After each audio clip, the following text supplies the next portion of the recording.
আপনার প্রতিবন্ধী কার্ড আছে? আমার সব আছে উস্তাদ। মনে করেন উস্তাদ, আমি মনে করেন আমি মানুষের কাছে ভিক্ষা চাই না, ঠিক আছে? আমার কথা কেউ আল্লাহ পাক আমার সুস্থ করছে, এই আমার যথেষ্ট। হ্যাঁ, আমার চিকিৎসাটা লইতে আসে না স্যার, এই আমার একটা দুঃখ স্যার। প্রতিবন্ধী কার্ড দেখাইছো নি তুমি? আমি দুবার স্যার দেখাইছি স্যার। মিলন স্যার আছে না, হ্যাঁ। আমরা তো চিন্তার মিলন স্যার রে, আমি মিলন স্যারের দুবার দেখাইছি।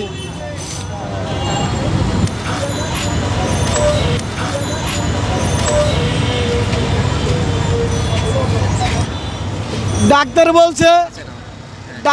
বলছে জানি তুমি আমার 15,000 টাকা দিয়ে আমি তোমার খুলে দেবো। আমি স্যার আমি 15,000 টাকা নগদ কই পাবো, ঠিক আছে? তার জন্য আমি চলে আসি দাদা, আর কি করুক। 50,000 হয়েছে? হ্যাঁ হ্যাঁ, একটু এগো মনে করবো না। প্রতিবন্ধী কার্ড দেখানোর পরেও 50,000 চাই? হ্যাঁ, আমার সিট ভাড়া বেড ভাড়া সবই দিছি। সরকার চাইতেছে এটা বন্ধ করে দিতেছে, বন্ধ করে দিলে তো আমরা বিপদে পড়ে যাবো। আমাদের ফ্যামিলিতে মনে করেন 7-8 জন লোক আছে, এটা চালাই এটার উপরে নির্ভর করতে হবে আমাদের, এইটা এই জীবিকা চলতে আছে।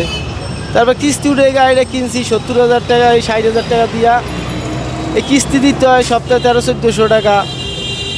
এগুলো না দিলে তো আমরা মনে করেন চলতে পারবো না, এখন আমরা তো বিপদে পড়ে যাবো। এগুলো মনে করেন দেওয়া দিতেছে কিস্তির উপরে গাড়িটা কিনছি, আমার ফ্যামিলি, আমার বাপ মা আছে, আমরা আছি, সবাই অসুবিধায় পড়ে যাম।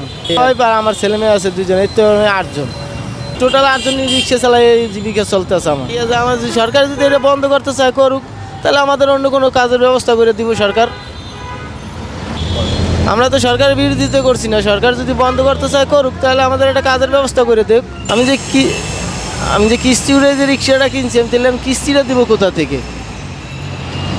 এই ঢাকা শহরে যদি অটো গাড়ি চালার পারমিশন দেয়, তাই ভোর 6টা হইতে বিয়াল 5টা পর্যন্ত না দেয়, তাহলে 5টার পরে চলবে, এরাও চলবে, আমরাও চলবো। এই হলো অটো রিক্সার ব্যাপারটা। সরকার থেকে এটাও যাচাই বাছাই করে, কেন গোলামানে সব বোঝে, গোলামান ছাত্র সমাজ গোলামানরা সব বোঝে। ছাত্র গোলামানরা আমরা শিক্ষিত হয় নাই, মাথার ব্রেন খাটাইয়া শিক্ষিত হয়েছে। এরা আমাকে দেখবো কেন, আমরা জ্বর বৃষ্টি তুফানে লইয়া গেছি, আইসি স্কুলে গেছি, বাড়াতেছে দিলেও মনে কষ্ট লাগছে। কবে তারা চাকরি পাবে, কবে তারা ভালো হইব, আমরা কবে উন্নত করবো দেশ, এইটা আমার মনে আসে।